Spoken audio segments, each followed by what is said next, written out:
and he's got some hot off the press, exciting results from his mastermind study. So I will hand over to you, Andrew. I'm looking forward to hearing this myself. Sorry, you're on mute at the moment. Try again. Thank you very much, Kim. That's really nice to be able to have the opportunity to talk about this. So what I'm going to talk about this morning is a very specific study, which is the TriMaster study. And although it's a diabetes study, I think there are principles in it which really apply to all of medicine. And I think the general principle is this was the very first test of precision medicine done in Exeter, where you actually tested if it was better. And if you like, the traditional approach has been the way we'll find the best treatment for people is to take very large groups of people and ask them whether and work out which on average is the best treatment. And if you've got drug A versus drug B, then if you do a big enough study, if 55% do better on drug A than drug B, then drug A will be statistically better, and that will be the drug that we then recommend to everybody. But clearly that approach will mean that a significant percentage of people are not getting the best drug for them. On average, you will give it by chance to most people, but there'll be a lot of people who are not. And so the real question with precision medicine is, can you be more careful with your drug? And this really applies to all sorts of treatment. Can you actually choose the people of who should have which treatment? And it's the basic idea is it's not one size fits all, that you should try and you should try and tailor it towards the individual person. Now, that kind of sounds like a pretty obvious thing that you should do it, but actually proving it becomes very difficult. That actually even proving the first type of approach where you try and find what is the best for the whole group, which obviously it's easier to get lots of people that are all in one group, but even that has proved difficult and expensive. And so really what we went to the Medical Research Council and said, well, we've been doing lots of work using databases, including DARE, which is an Exeter one, but also GP records from as many as 100,000 people with type 2 diabetes, and looking to work out what influences how people do on particular drugs. And we now would like to take this to a trial. And that's really how it came about. So what I'm going to do is show you some slides. Do at any point put things into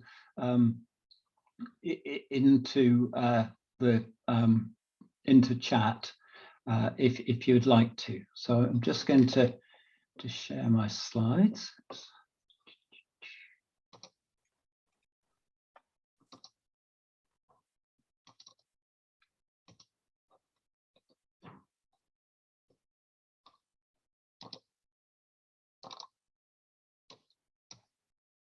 Okay, so this is the idea. Can we improve on the approach where we try to give patient the best treatment? And so can we tailor, in this case, diabetes treatment to the characteristics of the patient?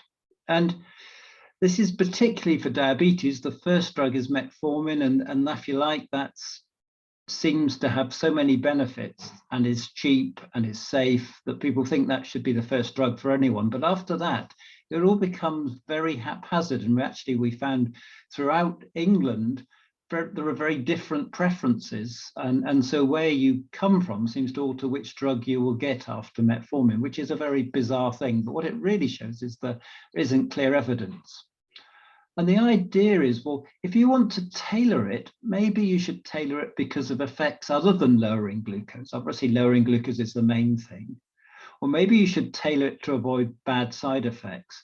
Or maybe you should tailor it so it lowers the glucose the most. It has the most benefit. And when we're talking about that, it can be there are some drugs that you would consider in this situation that not only lower the glucose, but also reduce the risk of heart attacks or reduce the risk of kidney disease. And so if you've had a heart attack, or you've got kidney disease, then there are particular drugs that you would have because it will help you for those other things other than lowering your glucose. And then for other people, it might be the side effect that is important. So if you do a lot of driving, then it's very important that you don't have low blood sugar whilst you're driving, and therefore you would avoid drugs called sulfonylureas, which can have that risk. There's other drugs that can make heart failure worse. So if you've got heart failure, you wouldn't take it. Other drugs make your thrush worse. So if you've got thrush, you don't want to make it worse. But at the moment, we are doing those two things in diabetes, but we're not choosing it because it's likely to be the most effective. And what that means is that if your drug is not so effective in lowering your blood glucose, it means that you'll have to have another tablet on top of it. And so it means that it won't last very long before your blood glucose is back up again and you need to take another drug. So it seemed to make sense to try and to do that. And what we did was doing work using the data that I've talked about was actually work out that there's some very simple things that altered how well drugs worked. And one of them was your BMI, your level of obesity, and that at a simple level, there were some drugs that did better when you had a high BMI and other drugs that did better when you had a low BMI. So the idea was you could tailor the treatment according to the BMI of the patient. Now, there were other drugs which altered with how the kidneys worked. And this is not the kidneys failing, this is kidneys all working normally. But actually, if the kidneys didn't work so well, then you would do better on one drug. And if they worked very well, then you would do better on another one. And so this was setting up two specific hypotheses that we wanted to test. Now, it's quite difficult to know how to do that, but the way that is the most effective and has the most statistical power is to do something called a crossover trial. So effectively, what we wanted to do was in the first drug where we were comparing pioglitazone and sitagliptin, when we divided people by their BMI, then we would give them either pioglitazone or sitagliptin in a random order. And this would be what we call blinded. So the patient wouldn't know what the drugs were and the doctors wouldn't know what the drugs were. That's called a double blind study. And so our hypothesis was that in the people with a higher BMI would do better on pioglitazone and people on the lower BMI would do better on sitagliptin. And then similarly with the kidneys, we were going to be doing this, what we call a crossover trial, where you have one drug and then the other, and comparing those two different groups. And again, and so that needs a lot of people. We needed about 500 people in order to have enough power to be able to prove it. And that's the big thing with studies is, are you able to establish the statistical difference? Because that is what will change clinical practice. And what we decided to do was that the easiest way to do this, instead of doing two separate studies, was to do one big study where each patient was given the 3 drugs in random order. So they had the 3 drugs, and then we could compare the 2 questions that we had from giving these 500 patients the 3 different drugs in different orders. And they had each drug for a 16-week period. And then at the end of that, they went on to the next drug. And then after that, they went on to the next drug. If they didn't get on with a drug, then they would go straight on to the next one. So that the idea was at the end of this, everybody had tried all 3 drugs. And that meant that they had a unique possibility of being able to say which one they preferred, which actually is not normally a question we're asking patients. So this seemed a very important question to ask. If we were giving all of them these 3 drugs, and we could ask them, and we asked them at the end of it, not only what was we checked their blood glucose control, which is measured by HbA1c, their weight, and the side effects they had. And at the end of it, we said, would you be prepared to carry on taking that drug? So that's the that's the study. And that is a massive effort. And this is where the CRF team came in. And they were doing two things. One is they were running a study in Exeter, and were by far the most successful study. So over a quarter of the patients came from Exeter, but they were also running 21 other sites throughout the UK. So this was a national study, but really the strength of the Exeter bit, and helped by things like DARE to being able to recruit, and we had really a fantastic uptake from people living with diabetes in Exeter.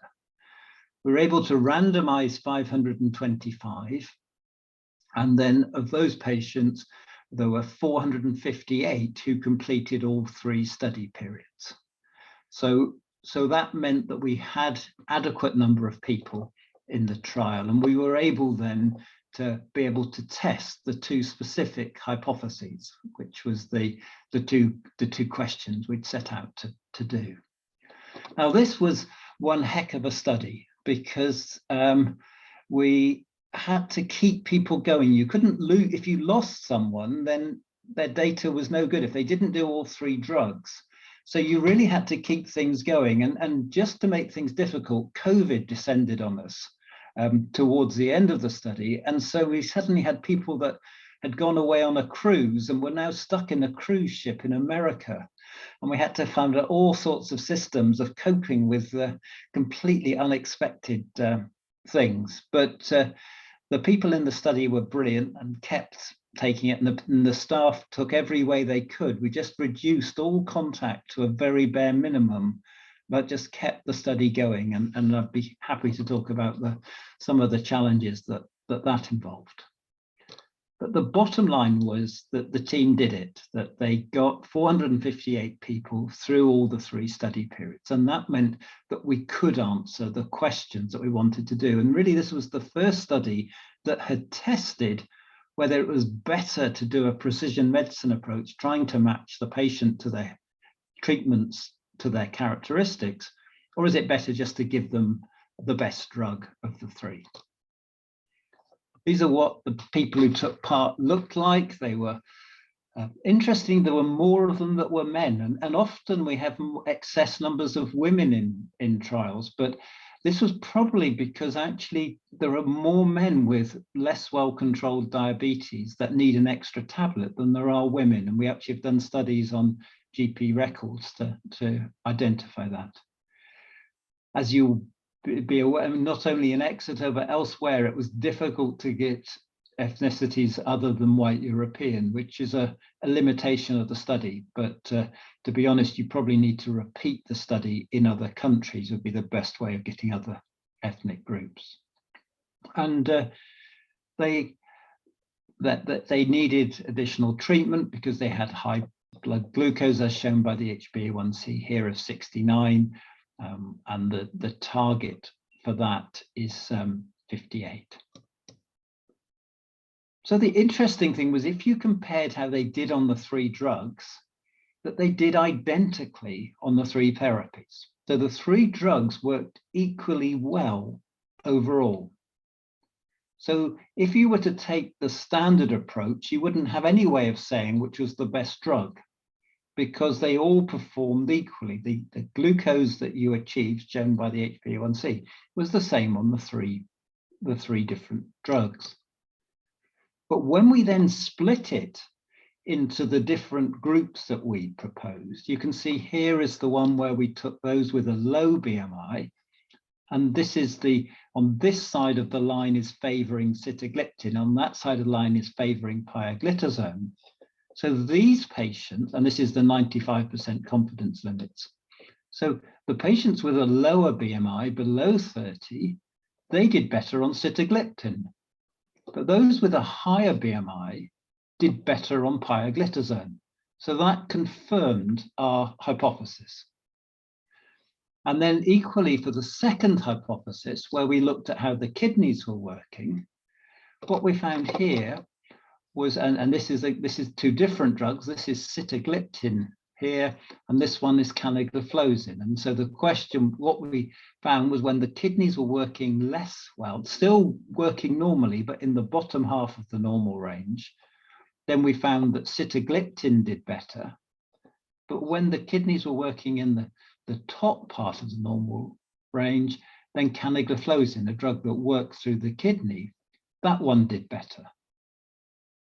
So what we've done is, for the very first time, established that it actually is better to try and tailor the therapy to the patient, rather, and because there was no overall difference if you didn't do that. And so we'd confirmed both of our prior hypotheses. We'd worked out for particular types which drug would be the best one for them to choose. And this had shown a difference. So just by choosing the right drug, and normally there was no difference in price, would lead to a 3 millimoles per mole difference in HbA1c. Now that's not a massive difference, but it is the equivalent of you going another 3 years without needing an extra treatment. And I think most people would agree they would like as long as they can on a smaller number of tablets.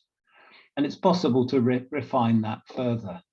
And it didn't seem to have any bad side effects. The only difference was that the people with a higher BMI did put on slightly more weight with pioglitazone. And actually, although we split into 2 groups, if you consider things like BMI and how your kidneys are working are both continuous variables. And what you can see here, if we plot it as a continuous variable, then as your BMI goes up, then you favor pioglitazone, but you favor it by more and more. And so for people at the very high BMI or low BMI, the impact this would happen was far bigger than the average 3 millimole per mole of the groups. And the same was true of that with the renal function. But for me, I think the bit that I loved was this ability at the end of it to ask the patient which drug they preferred. Doctors are very good at saying what patients prefer, usually without asking them. And so they say, oh, patients would prefer this drug because, and it's interestingly, they always seem to think the patients would prefer the most expensive drug, which is the one they're selling. So this was great for us because we were asking them which one they preferred when the doctors didn't know which the drugs were and the patients didn't know what the drugs were because they were all what we call blinded. They'd all were over encapsulated. So you took the normal drug and put it in a capsule so you couldn't tell what it was. And so we had this unique possibility because all of these patients had tried all 3 drugs, that they were really able to say which one they preferred, because often in trials, you would just be in one arm. So you would be allocated to one of the 3 drugs. You wouldn't try all 3 of them. And it also let us look at side effects and how much those affected patients, which is the other half. It's not just about good treatment, it's also about side effects. And the thing that was really interesting was that when you took this large group of people, that they fell almost into 3 equal-sized groups. There was a slight preference towards canagliflozin and a quite slight not preferring pioglitazone. But it wasn't overwhelming, and certainly you couldn't look at that and say, oh, the patients all preferred just one of these drugs. So the key thing was, well, what was influencing what the patients liked? And if you like, we identified 3 possible things it might be. The first one was they might feel better and it worked better, so it had the lowest blood sugar. They might feel better when it had the least side effects. And they might feel better when their weight was the lowest on it. And so those were 3 things that we wanted to test. And so what we wanted to do was compare those patients who say preferred pioglitazone with those that preferred canagliflozin and see what difference we saw in those 3 factors. So all these next slides have the same format. So we take the patients who prefer pioglitazone, and in this case, this is the HbA1c, the blood sugar control. And then we say for the people that prefer pioglitazone, how did they do on pioglitazone shown in blue compared to sitagliptin shown in yellow or canagliflozin shown in red? what you can see is the pioglitazone patients had the best glucose, the lowest glucose, so the best result with pioglitazone. Fascinatingly, when we looked at the sitagliptin patients, they had the best glucose, the lowest HbA1c with sitagliptin. And the canagliflozin patients had the best glucose with the canagliflozin. And then we looked at the side effects, and we couldn't have made this up. But there, when we looked at the pioglitazone patients, they had the least side effects on pioglitazone. And then we looked at sitagliptin, and they had the least side effects on sitagliptin. And the canagliflozin patients, surprise, surprise, had the least side effects on canagliflozin. So that, and then we thought about weight. We thought, well, weight, well, is that going to go the same way? And then we didn't see that with weight. Interestingly, there was, in every single group of patients, whichever drug they preferred, the weight tended to be higher on pioglitazone, which works by having extra fat in the limbs, and lowest in canagliflozin, that makes you a bit dehydrated by peeing out sugar. But it wasn't altering the preference for patients. Well, if it was, it wasn't a major component in that decision. And that went completely against what doctors thought, especially those trying to sell canagliflozin. So really, this is fascinating information that we've never seen before, that on that, that they don't all prefer one drug. But really what they prefer is the drug that's lowered with the best blood glucose control and the least side effect for them. And we're working now about their qualitative, because we asked them and we're analyzing that text and doing some qualitative analysis. But I think this, for me, really leads us to say, well, what have we learned from this? The first is that precision medicine approaches can be better than a one-size-fits-all. And that actually we should really think about, if patients are going to be in a long-term therapy and you don't know which one to give them, why not give them a trial of 2 or 3 therapies and see which one they prefer? Because the nice thing at the end of this trial was that they were able to go on to go to their GP with the information about which drug they preferred and what their blood sugars and side effects were on it, and to influence the decision for their therapy after the trial had finished. So I'll stop there. I mean, I would like to actually, I'm afraid I haven't.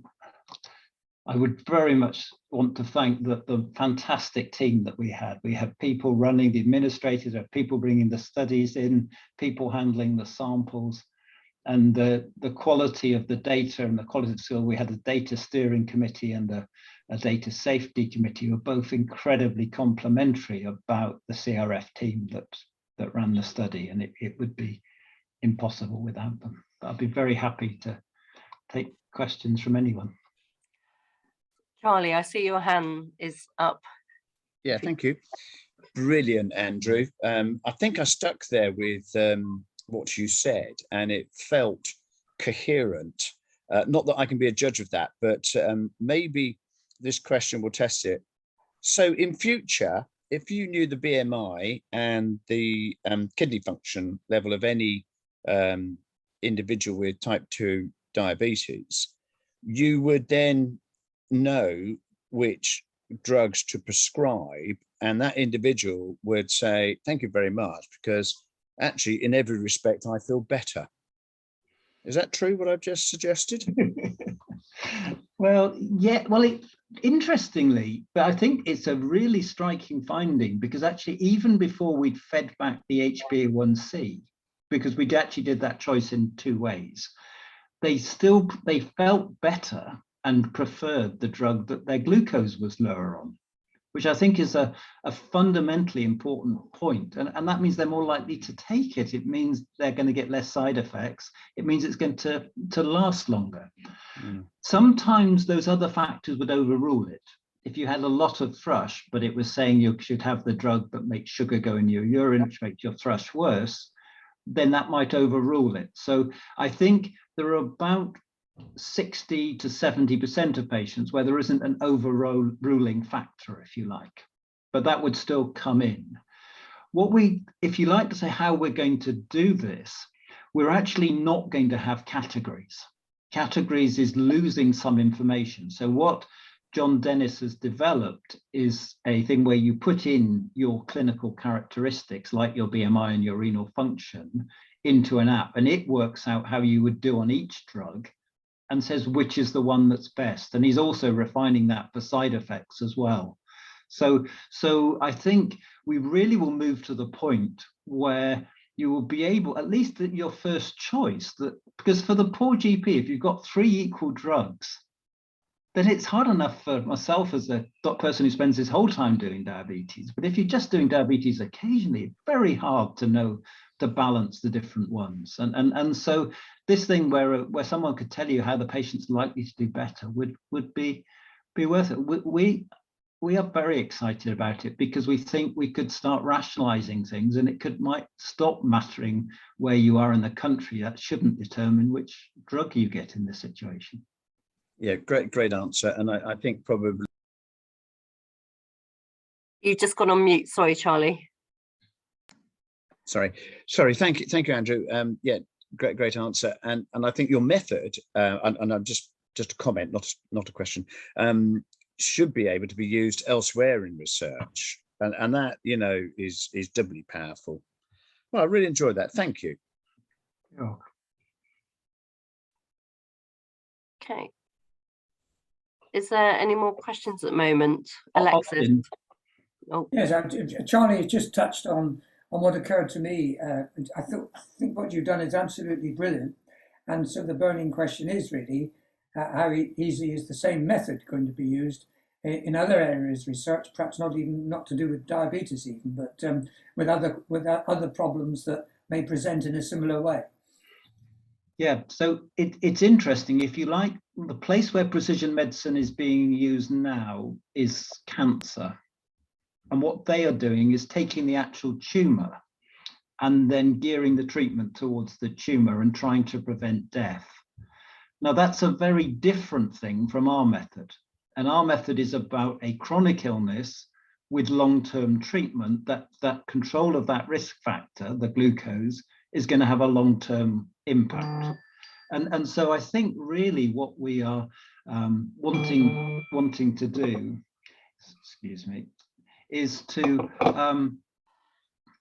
think about other chronic conditions. I think the obvious one would be hypertension, where you've got many different agents that work in different ways. People have hypertension for different reasons.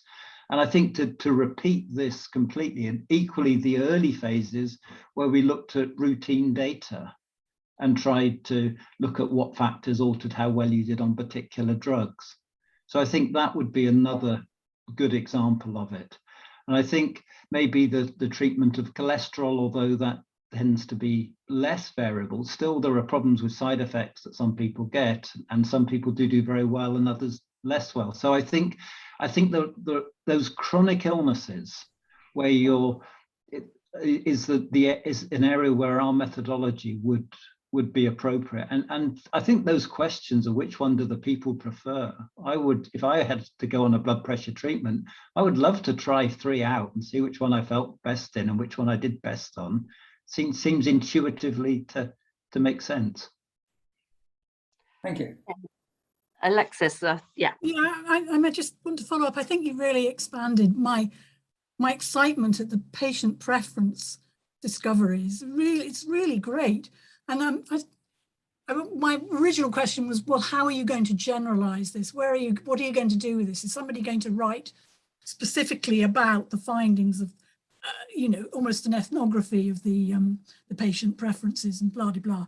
But it seems to me that if you could even make it so simple that it goes immediately into the GP's exam room, and he or she starts from where the patient is and gives the patient the power without really even knowing which of these 3 or 4 drugs they've tried.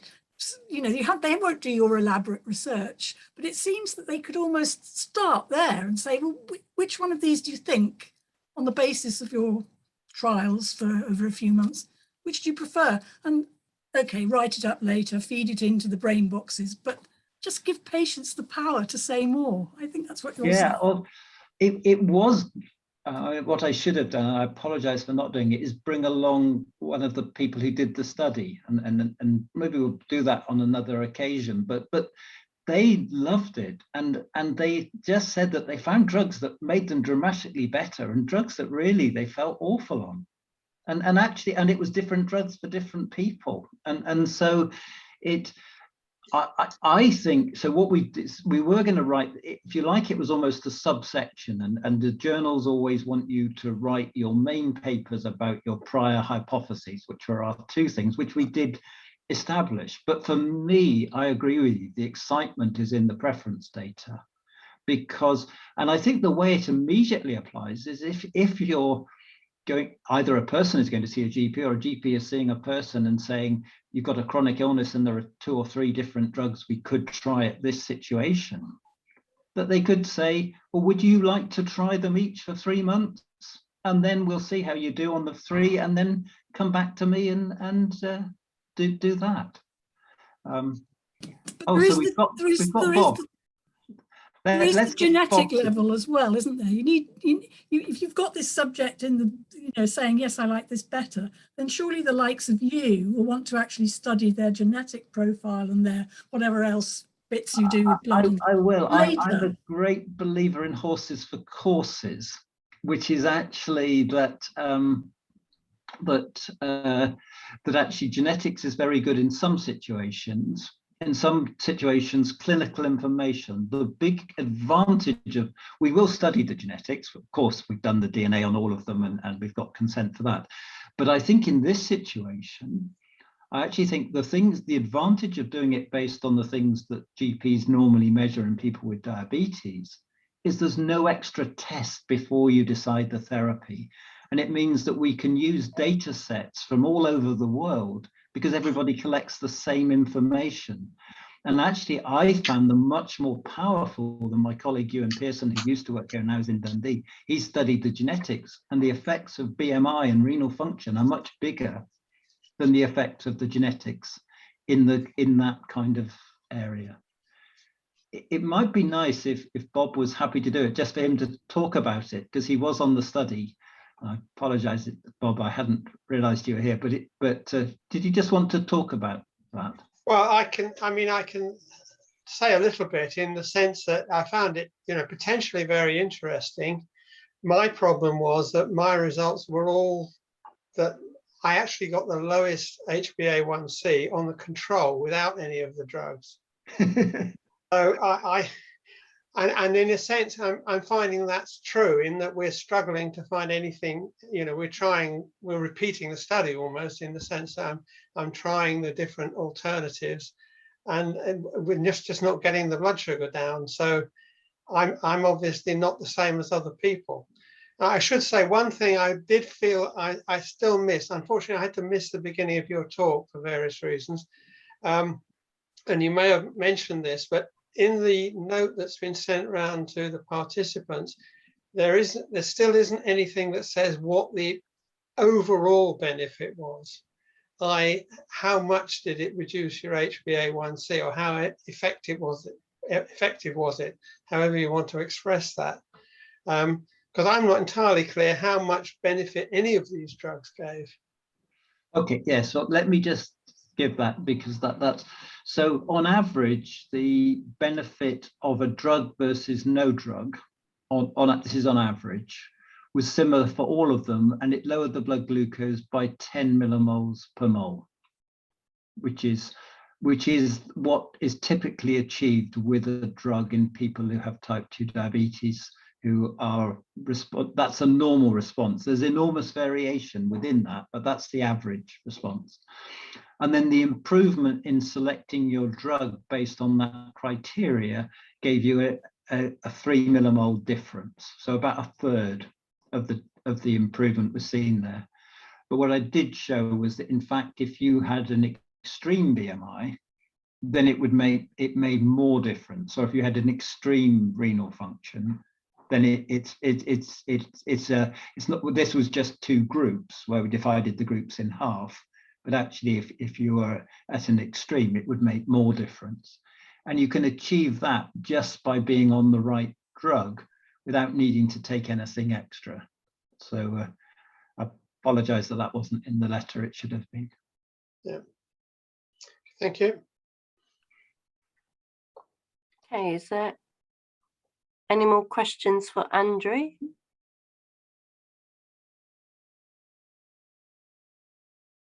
Okay. I would just like to, Andrew, thank you. Angela, I think is. Oh, sorry, Angela. Everything keeps shifting on the screen and it's trying to keep track of everything. Over to you, Angela. I'm sure I'm not supposed to ask a question, but anyway. So Andrew, that was great to hear. So can you just clarify whether the patients were actually monitoring their own blood sugars during the different drugs? And do you think whether they found that their blood sugars, that if they were monitoring them, were better, that influenced their decision making as when they said about their preferences? Yeah, it's interesting. It wasn't part of the study, so there was no glucose monitoring done, and that was a lesson we learned from another study where we did start people glucose monitoring. And at the moment, the NHS doesn't think that is a good idea in type 2 diabetes because it can't afford it. So we ended up upsetting a lot of GPs who suddenly had patients who wanted to test their blood sugars. People, in saying their decision, there was no reason for them not to mention that. And looking at the reasons, a few people say, when I tested my blood sugar, it was better. I test it once a week. Okay. But it wasn't part of the study. It wasn't something that we were doing. So that was a change on top of that. I think, because the thing that really interests me is that one of these drugs, the one that makes you pee out more sugar, actually you'd expect to make your symptoms worse when your blood sugars are low. Yeah. But patients feel better. And if you talk to them, it was that they really, really felt better. And that interested me because I hadn't expected that to be the case with that particular drug. And we've got lots of things, but it may be that they had a mild degree of fluid of too much fluid, and actually the glucose in the urine was making them feel better by taking that off. And we have got measurements of things in the blood to test that, so we will see that. But it is interesting, and for those the patients that there is where they've had a benefit, then that for them it has been very strong. And that they even when we gave them the weights and when we gave them the HbA1cs, if that went against their initial decision, they wouldn't change it. So, thank you. That's great.